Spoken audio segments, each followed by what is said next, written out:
Bonjour à tous et bienvenue à cette conférence web consacrée aujourd'hui aux actualités fiscales et notamment aux principales mesures issues des lois de finances.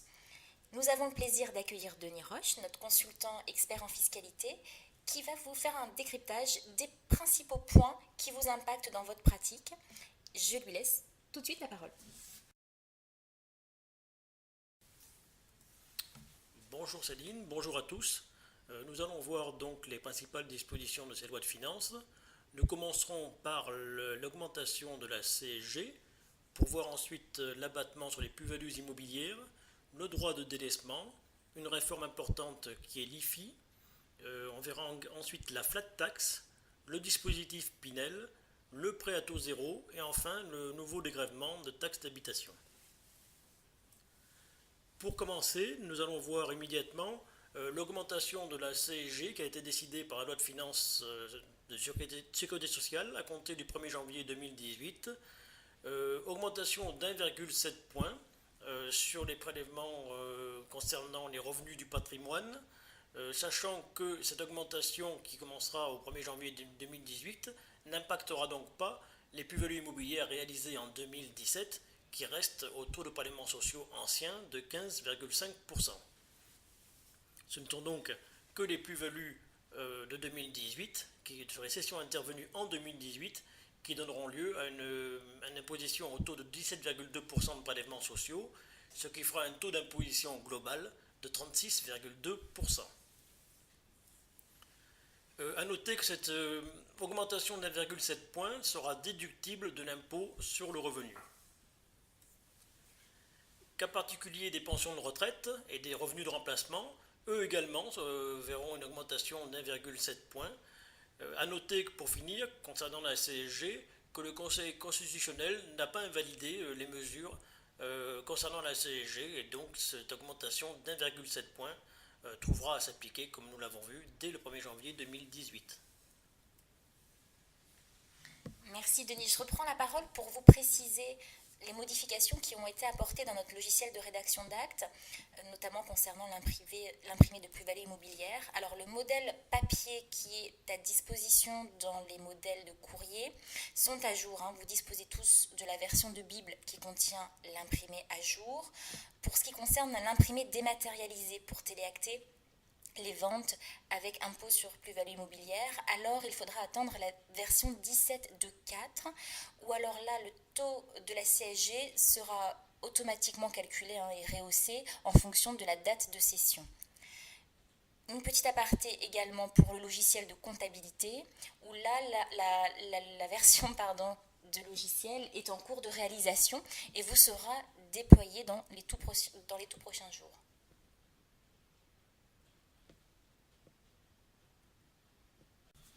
Nous allons aborder maintenant la réforme en matière de plus-values immobilières qui ont été prévues par les lois de finances. La première mesure qui est l'abattement exceptionnel sur les plus-values pour les cessions de terrain à bâtir.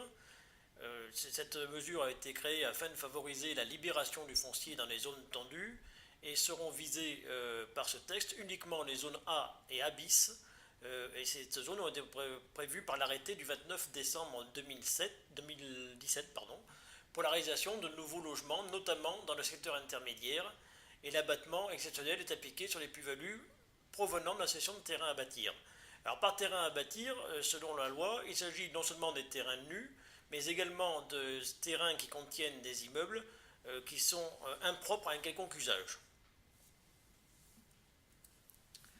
Les conditions à remplir, il faut que la cession soit précédée d'une promesse unilatérale de vente ou d'une promesse synallagmatique de vente, signée et ayant acquis date certaine à compter du 1er janvier 2018 et au plus tard le 31 décembre 2020, et cette cession est réalisée au plus tard le 31 décembre de la deuxième année, suivant celle au cours de laquelle la promesse a acquis date certaine. Quant au bénéficiaire de la cession, il doit s'engager à respecter les choses suivantes. Pour l'acquisition du terrain à bâtir, il s'agit de réaliser et d'achever dans un délai de 4 ans à compter de la date d'acquisition un ou plusieurs bâtiments d'habitation collectifs. Et pour l'acquisition de biens immobiliers bâtis, il s'agit de démolir le ou les constructions existantes en vue de réaliser et d'achever un ou plusieurs bâtiments d'habitation collectifs. L'abattement est également conditionné à la densification de l'offre de logements sur le territoire. Ainsi, les bâtiments d'habitation collectif réalisés devront atteindre une surface plancher au moins égale à 75% de la surface maximale autorisée par les règles contenues dans le document d'urbanisme, sachant que le taux de droit commun de l'abattement est de 70%, mais ce taux est porté jusqu'à 85%, à condition que le cessionnaire s'engage à réaliser les logements sociaux ou intermédiaires dont la surface habitable représente au moins 50% de la surface totale des constructions mentionnées sur le permis de construire. En revanche, l'abattement ne s'applique pas aux plus-values qui résultent des cessions réalisées au profit d'une personne physique, qui est le conjoint du cédant ou son partenaire lié par un PACS, son concubin notoire ou un descendant du cédant. Idem quand on est dans le cadre d'une personne morale dont le cédant ou son conjoint ou son partenaire est associé. La sanction, c'est que le bénéficiaire de la cession ne remplit pas l'engagement que nous avons vu précédemment, il est redevable d'une amende d'un montant égal à 10% du prix de cession mentionné dans l'acte. En conclusion, ce nouvel abattement exceptionnel ne doit pas concerner beaucoup de contribuables, puisque comme on l'a vu, il a été restreint à la zone A et A bis, et donc en gros, ça ne devrait viser que la région parisienne et quelques départements français, comme dans les Alpes-Maritimes, dans l'Ain ou dans l'Hérault.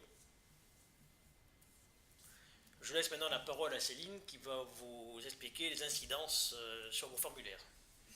Oui, effectivement, Denis, cet abattement sera bien entendu proposé dans vos matrices, dans vos matrices de promesses de vente et également de vente.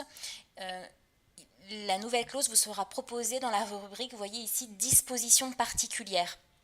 Voilà. Alors ne tenez pas compte exactement de l'imprimé écran qui était le fruit des différents projets, des différents amendements, et depuis, il y a eu encore des modifications. Donc toutes les rédactions sont actuellement en cours. Vous l'aurez dans la version Bible janvier 2018. C'est celle qui sera déployée à la fin de ce mois-ci. Voilà. Donc là-dessus, effectivement, on prévoira bien la clause adéquate. Denis, je vous relaisse la parole parce que vous vouliez également préciser un cadre d'exonération qui a été consacré par la loi. Effectivement, Céline. Juste une chose, le droit de délaissement a été légalisé puisque jusqu'à présent il était pris en compte par la doctrine administrative dans le cadre de l'exonération de plus-value en cas d'expropriation.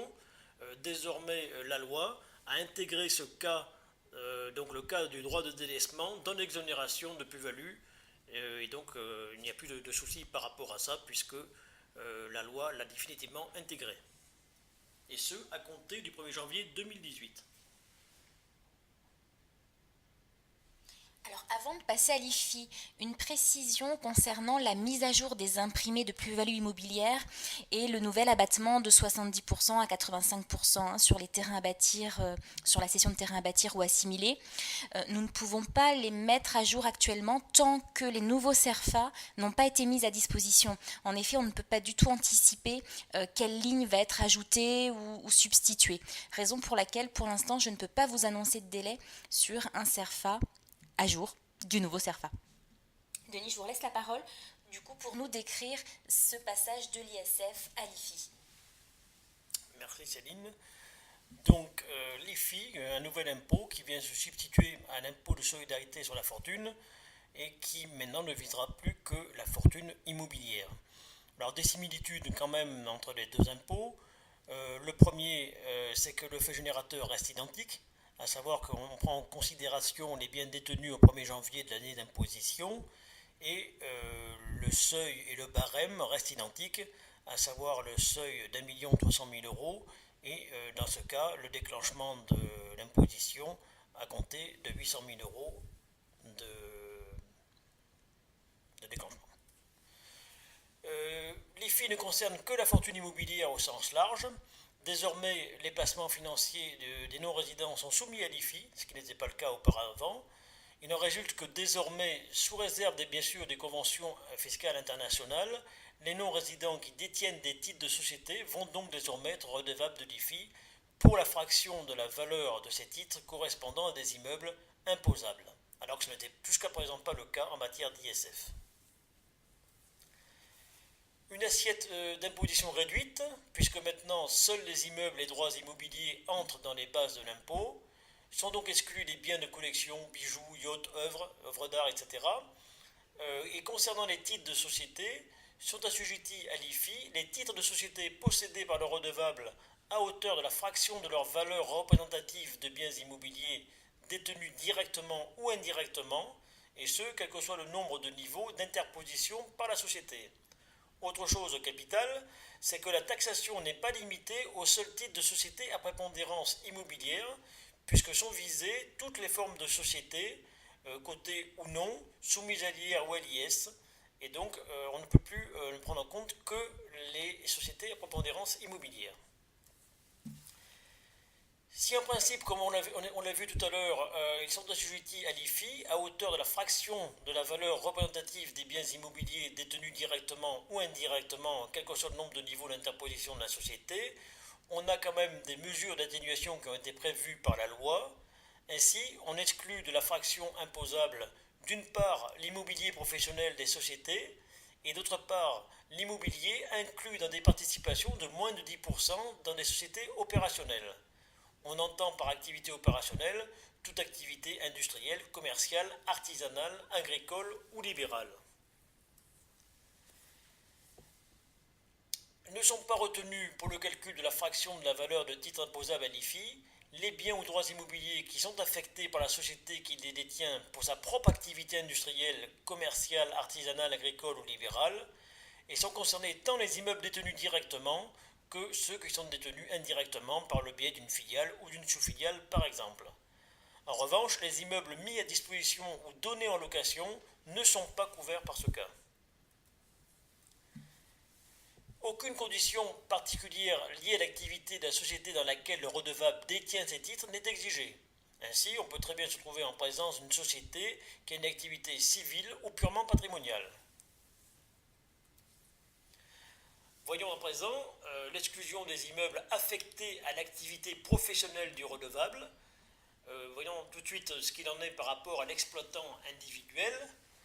Comme en matière d'ISF, les immeubles affectés à l'activité principale industrielle, commerciale, artisanale, agricole ou libérale du redevable ou d'un membre de son foyer fiscal sont exonérés d'IFI. Comme il était en matière d'ISF, ils le sont en matière d'IFI.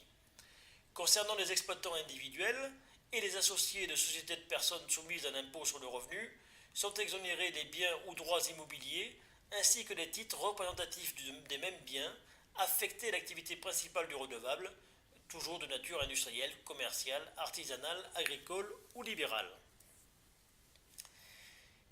Concernant toujours ces dirigeants de société à l'IS, les biens ou droits immobiliers détenus par le redevable, ainsi que, en cas de détention indirecte, la valeur de ces titres correspondant à la fraction représentative de ces mêmes biens, sont également exonérés, sous réserve que les conditions déjà applicables en matière d'ISF soient remplies, à savoir que l'activité de la société doit être de nature industrielle, commerciale, artisanale, agricole ou libérale, le redevable doit exercer à titre principal dans la société une fonction de direction qui doit être effectivement exercée et donner lieu à une rémunération normale. Enfin, une participation minimale de 25% des droits de vote est en principe exigée des gérants minoritaires de SARL et des associés dirigeants des sociétés anonymes. Cependant, une exception, ces dirigeants sont dispensés de respecter ce seuil minimum de détention quand la valeur brute de leur participation excède 50% de la valeur brute du patrimoine total du redevable. Précision, le seuil de 50% est déterminé par rapport à la valeur brute du patrimoine total du redevable, alors que dans l'ISF, on renvoyait à la valeur brute des biens imposables à l'ISF. Concernant les droits et biens immobiliers, il s'agit des biens directement détenus par le contribuable et son foyer fiscal au 1er janvier de l'année d'imposition, et sont visés les immeubles non bâtis comme les terrains agricoles, terrains à bâtir, bois et forêts, les immeubles bâtis, quelle qu'en soit l'affectation, que ce soit à titre d'habitation ou professionnel, les immeubles en cours de construction et les droits réels immobiliers comme l'usufruit, les droits d'usage et les droits du preneur d'un bail à construction par exemple. Une nouvelle définition des dettes déductibles vu que l'IFI ne vise plus que l'impôt sur la fortune immobilière, eh bien, les dettes déductibles se sont vues réduites et ne sont plus considérées maintenant comme des dettes déductibles que les dépenses d'acquisition des biens ou droits immobiliers imposables, les dépenses de réparation et d'entretien, les dépenses d'amélioration, de construction, de reconstruction ou d'agrandissement, les impositions dues à raison des propriétés immobilières et les dépenses d'acquisition de parts ou actions au prorata de la valeur des actifs immobiliers imposables. Comme il s'agit maintenant de propriétés immobilières, ne sont plus déductibles au niveau des impôts que ceux dus à raison de la propriété des biens, à savoir la taxe foncière, voire la taxe sur les logements vacants. En revanche, maintenant est exclue la taxe d'habitation qui incombe à l'occupant de l'immeuble et pas forcément au propriétaire, ainsi que les impôts liés à raison des revenus locatifs générés par les dits immeubles, à savoir les revenus fonciers pour les locations nues et les bénéfices industriels et commerciaux pour les locations meublées et locaux équipés. Au regard des modalités déclaratives, elles sont simplifiées maintenant, puisqu'elles sont identiques pour l'ensemble des redevables de l'IFI. Il n'y a plus de distinction selon le montant du patrimoine taxable, comme ça a été le cas en matière d'ISF. Les redevables devront à présent mentionner le montant de la valeur brute et de la valeur nette taxable de leur patrimoine sur leur déclaration revenu 2042 et détailler la composition et la valorisation des biens taxables sur des annexes à joindre à cette déclaration.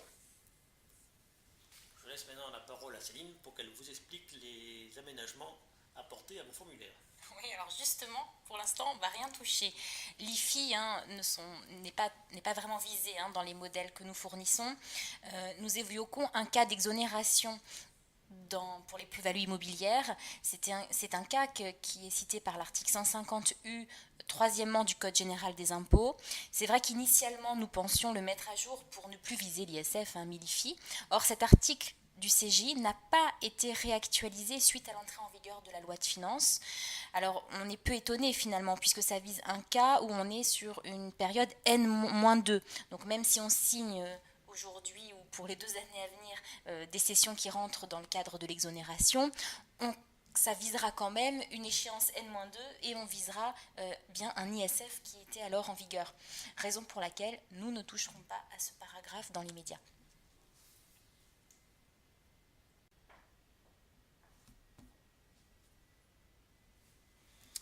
Encore une grande réforme de cette loi de finances, c'est le prélèvement forfaitaire unique ou la flat tax.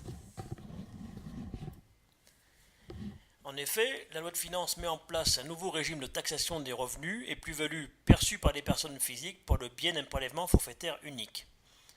Ce prélèvement forfaitaire unique sera égal à un taux global de 30%, décomposé en 12,8% de taux d'imposition et de 17,2% de prélèvements sociaux. Ce prélèvement forfaitaire unique, s'il s'applique, pourra aussi être remplacé sur option par l'imposition au barème progressif de l'impôt sur le revenu si le contribuable le souhaite, et si le contribuable veut l'appliquer, cette option est globale et vise l'ensemble des revenus et plus-values réalisés sur l'année civile.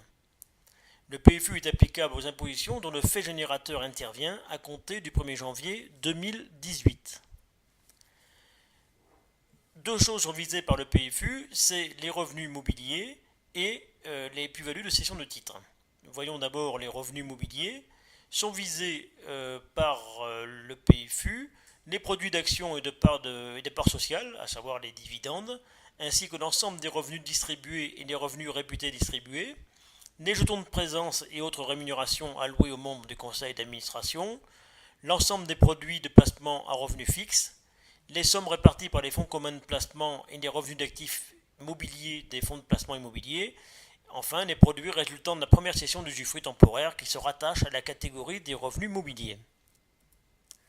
En revanche, sont exclus du PFU les sommes figurant sur les livrets A et autres livrets réglementés, les produits d'assurance vie concernant les primes versées jusqu'au 26 septembre 2017, les revenus déjà pris en compte pour la détermination du bénéfice imposable d'une entreprise industrielle, commerciale, artisanale ou agricole ou d'une profession libérale.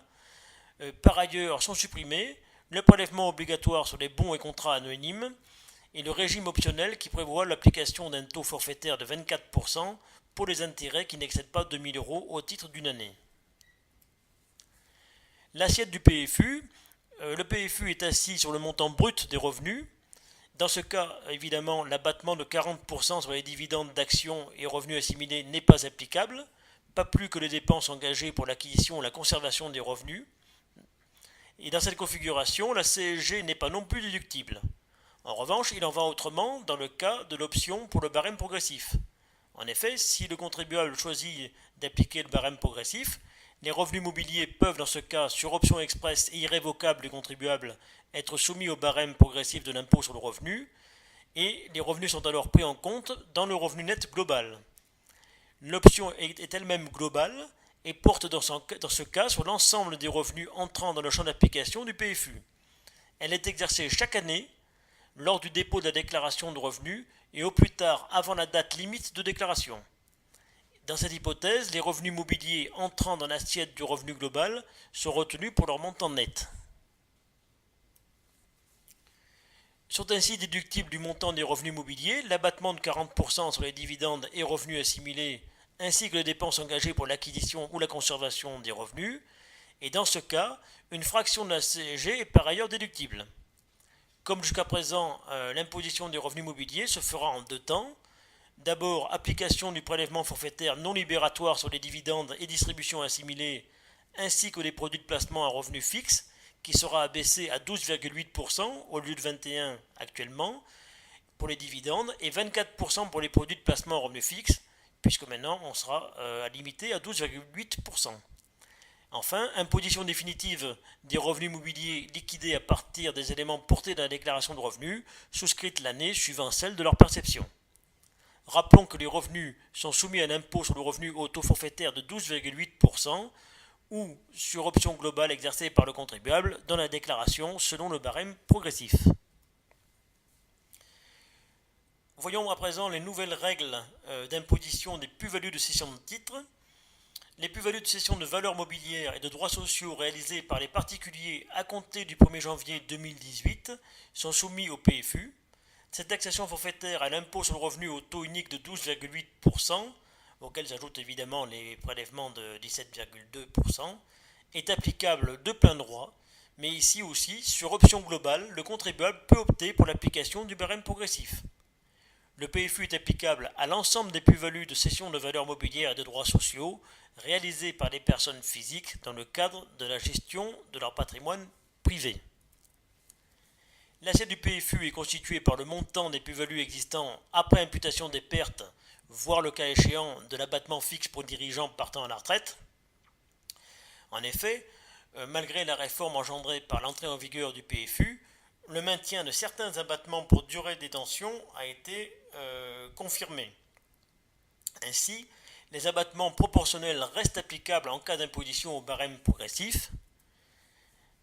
Il en va ainsi pour les plus-values de cession de titres acquis avant le 1er janvier 2018, concernant l'abattement de droit commun pour durée de détention de 50%, dans le cas où les titres sont détenus depuis au moins 2 ans et moins de 8 ans, ou 65% quand les titres sont détenus depuis au moins 8 ans. L'abattement renforcé pour les titres de PME de moins de 10 ans, dont le taux s'élève à 50%, toujours pareil pour les titres détenus depuis au moins 1 an et moins de 4 ans, et 65% pour les titres détenus depuis au moins 4 ans et moins de 8 ans. Et enfin 85% pour les titres détenus depuis moins de 8 ans, concernant en particulier les dirigeants de sociétés. En revanche, sont supprimés l'abattement applicable aux plus-values de cession de participation à l'intérieur du groupe familial et l'abattement proportionnel pour les plus-values de cession de titres réalisés par les dirigeants partant à la retraite. Concernant ces dirigeants, justement, il est prévu un nouvel abattement fixe au profit des dirigeants, quelles que soient les modalités d'imposition, qu'on soit en PFU ou en application du barème progressif. La loi met en place un nouvel abattement fixe de 500 000 € pour les plus-values de cession de titres réalisées par les dirigeants partant à la retraite, et cet abattement est réservé aux titres détenus depuis au moins 1 an. Il est applicable aux cessions et rachats réalisés du 1er janvier 2018 au 31 décembre 2022. Et les conditions d'application de ce nouvel abattement sont effectivement très voisines de celles qui existaient jusqu'au 31 décembre 2017, avec quelques particularités, à savoir que les PME éligibles sont désormais définis directement par référence à la définition communautaire des PME. Du fait de la suppression de l'ISF, les fonctions que le dirigeant doit avoir exercées dans la société, de même que la condition liée à la rémunération de ces fonctions, sont reprises à l'identique à l'article 150 ODTER du CGI. L'exercice d'une profession libérale dans la société dont les titres sont cédés n'est plus assimilé à une fonction de direction pour l'application de l'abattement. Enfin, la condition de détention du capital à 75% par des personnes physiques ou des sociétés répondant à la définition est à présent supprimée. Remarque, le nouvel abattement fixe n'est pas cumulable avec l'abattement de droit commun ou renforcé. Aussi, pour les plus-values de cession de titres acquis avant le 1er janvier 2018, il conviendra d'opérer le choix le plus judicieux, notamment si le cédant remplit les conditions d'application de l'abattement fixe et d'un abattement proportionnel. Je vous laisse maintenant la parole à Céline. Oui, juste deux précisions avant de passer au dispositif Pinel. Deux précisions, tout d'abord concernant la mise à jour du logiciel Inode Gérance. Elle ne contiendra pas de modifications liées à la flat tax puisque les revenus fonciers ne sont pas du tout concernés par ce nouveau dispositif. Autre remarque concernant le logiciel de comptabilité. Là, la mise à jour qui est en cours, dont j'évoquais tout à l'heure concernant la hausse de la CSG, elle sera bien entendu également mise à jour de ce nouveau dispositif. Ça concerne ici les revenus de capitaux mobiliers et bien sûr la taxe sur les intérêts des comptes DO. Voilà, vous l'aurez d'ici quelques jours, comme annoncé tout à l'heure sur la hausse de la CSG. À présent, voyons le dispositif Pinel. Alors, ce dispositif a été prorogé par la loi de finances, mais il a été recentré. L'avantage fiscal qui devait s'appliquer aux investissements réalisés jusqu'au 31 décembre 2017 est prolongé jusqu'au 31 décembre 2021. Ça, c'est la bonne nouvelle. En revanche, le dispositif est recentré, ce qui fait que les investissements réalisés dans les zones géographiques où le déséquilibre entre l'offre et la demande de logement est le plus important, c'est-à-dire les zones A, A bis et B1 du territoire telles qu'elles ont été définies par un arrêté du 1er août 2014, sont maintenant uniquement visées. Sont essentiellement visées dans ce cadre la région parisienne, la Côte d'Azur, les grandes agglomérations ainsi que les départements d'outre-mer. Ces modifications s'appliquent aux acquisitions réalisées à compter du 1er janvier 2018 ou aux constructions de logements pour lesquels une demande de permis de construire a été déposée à compter de la même date. Le recentrage s'applique également aux constructions de logements pour lesquels une demande de permis de construire a été déposée avant le 1er janvier 2018 si l'acquisition est réalisée après le 31 décembre 2018. Le dispositif est par ailleurs étendu aux logements situés dans des communes dont le territoire est couvert par un contrat de redynamisation de sites de défense, et cette disposition vise à encourager la construction de logements neufs dans des communes où des sites de défense ont été détruits, et ce, quelle que soit la zone géographique. Là, on prend en compte la zone A, A bis, B1, B2 et même la zone C, dans laquelle elles sont classées. Donc, contrairement à ce qui se passe pour le régime général, si nous sommes dans le cadre d'un contrat de redynamisation de sites de défense, toutes les zones géographiques sont concernées. Autre chose qui a été prévue par la loi de finances, c'est le plafonnement des commissions des intermédiaires.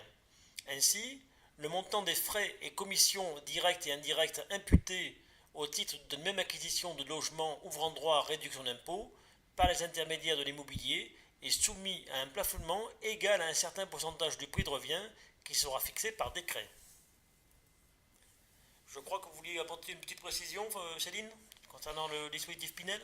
Oui, tout à fait. Le dispositif Pinel que nous relatons dans nos matrices de VEFA sera bien entendu mis à jour en vertu de ces nouvelles dispositions. Et les modifications seront intégrées dans la version Bible de janvier également. Pour rappel, c'est la version qui est déployée à cheval entre fin janvier et début février. Très bien. Voyons à présent le prêt à taux zéro. Rappel déjà du dispositif. Jusqu'à présent, les prêts à taux zéro pouvaient être octroyés aux personnes physiques sous condition de ressources lorsqu'elles acquéraient avec ou sans travaux ou faisaient construire leur résidence principale en accession à la première propriété, ou lorsqu'elles acquéraient en première propriété des droits réels immobiliers de leur résidence principale dans le cadre d'un bail réel solidaire. Lorsque le logement était ancien, les prêts étaient octroyés sous condition de vente du parc social à ses occupants ou sous condition de travaux. Les opérations étaient éligibles dans le neuf et l'ancien, quelle que soit la zone dans laquelle les biens étaient situés. Donc ça, c'est le rappel du dispositif tel qu'il existait jusqu'à aujourd'hui. Ce qui change aujourd'hui, c'est que le prêt à taux zéro est recentré sur les zones A et B1 dans le neuf et sur les zones B2 et C dans l'ancien. Concernant les logements anciens, la loi restreint le champ du dispositif aux prêts octroyés sous condition de vente du parc social à ses occupants, aux prêts accordés sous condition de travaux et de localisation de logements dans les communes classées dans les zones les moins tendues du territoire, à savoir la zone B2 et C, et cette disposition s'applique aux offres de prêts émises à compter du 1er janvier 2018. Le prêt à taux zéro recentré sur les zones A et B1 dans le neuf et sur les zones B2 et C dans l'ancien. Concernant les logements neufs, le bénéfice du dispositif sera accordé sous condition de localisation du logement dans les communes classées dans une zone géographique se caractérisant par un déséquilibre important entre l'offre et la demande de logement, entraînant des difficultés d'accès au logement dans le parc résidentiel existant. Donc là, sont visées en pratique les zones A et B1. Le dispositif restera également applicable dans des communes dont le territoire est couvert par un contrat de redynamisation de sites de défense, indépendamment de la zone dans laquelle ces communes se situent. Le maintien du dispositif s'explique par le fait que de nombreux sites de défense ont été rasés pour réaliser des logements neufs. Au terme de l'article 83 de la loi, ces dispositions s'appliqueront aux offres de prêts émises à compter du 1er janvier 2020.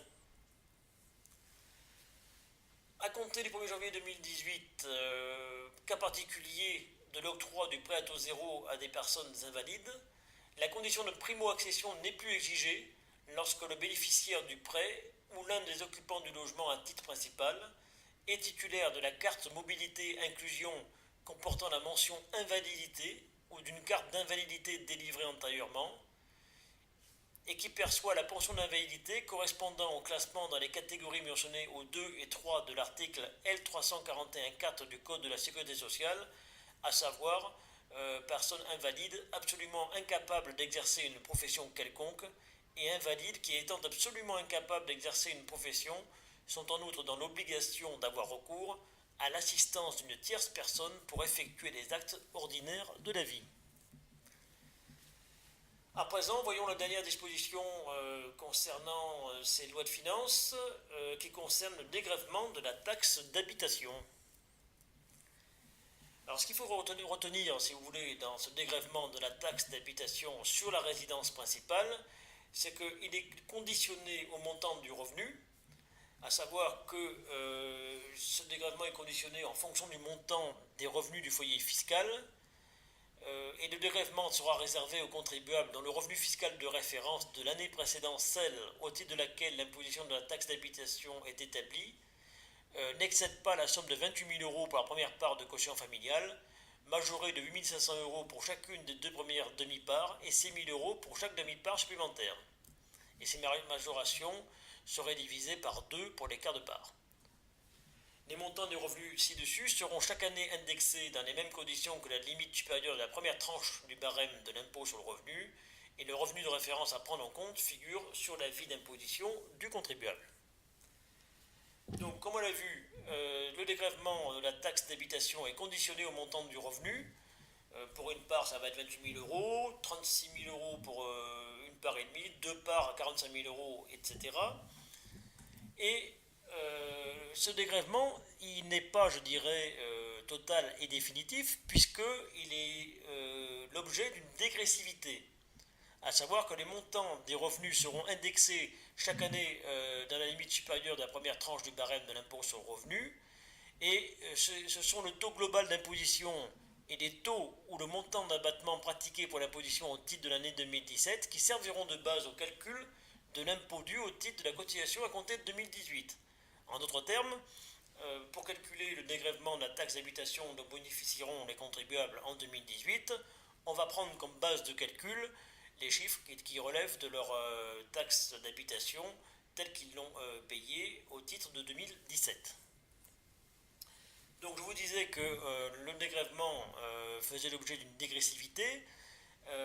D'abord, il y a un dégrèvement linéaire, qui, là aussi, en fonction du montant du revenu fiscal de référence, va s'appliquer selon le barème, le quotient familial. Et vous avez un deuxième dégrèvement qui, lui, est dégressif et qui va s'appliquer en fonction du revenu fiscal de référence. Par exemple, pour quelqu'un qui aurait 2 parts de quotient familial, on va appliquer une dégressivité quand le revenu fiscal de référence sera compris entre 43 000 euros et 45 000 euros. Je vous remercie d'avoir écouté ce webinaire sur la loi de finances 2018, loi de finances rectificative 2017 et loi de finances de financement de la sécurité sociale. Et je vous souhaite une bonne année 2018. Merci beaucoup Denis pour cette synthèse et votre contribution à ce webinaire. Et effectivement, à mon tour de vous souhaiter une excellente année 2018 et une année riche en doléances à l'attention du service juridique à notre adresse directement bible@genapi.fr. À très bientôt pour un prochain séminaire web. Au revoir.